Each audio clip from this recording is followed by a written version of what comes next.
Nous, on est une petite entreprise d'insertion spécialisée dans le domaine de la finition, la reliure et l'impression numérique.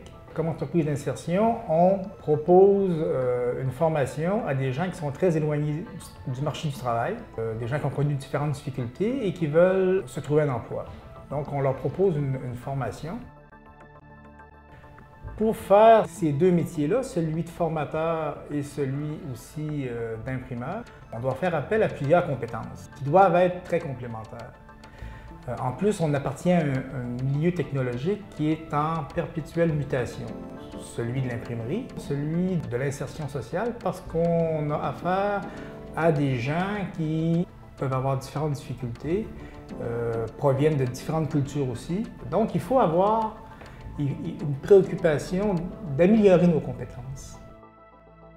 La mutuelle de formation offre plusieurs services. Elle offre des services très concrets d'analyse et d'identification des besoins qu'on peut avoir en formation. Elle a aussi le mandat de planifier, de coordonner et d'organiser des activités de formation. Pour notre développement, il faut confirmer certaines compétences, il faut les améliorer. L'analyse de besoins, ça permet de mettre le doigt sur des choses très précises par rapport à ce qu'on veut améliorer. Et ça s'inscrit complètement dans notre planification stratégique. La mutuelle, ça a aussi une vocation économique. Comme petite entreprise, investir dans de la formation, ça coûte cher. Le faire tout seul, ça peut être difficile parce que ça peut représenter sur certaines formations un investissement important. De pouvoir le mutualiser avec d'autres entreprises, ça permet pour chacun de faire des économies importantes.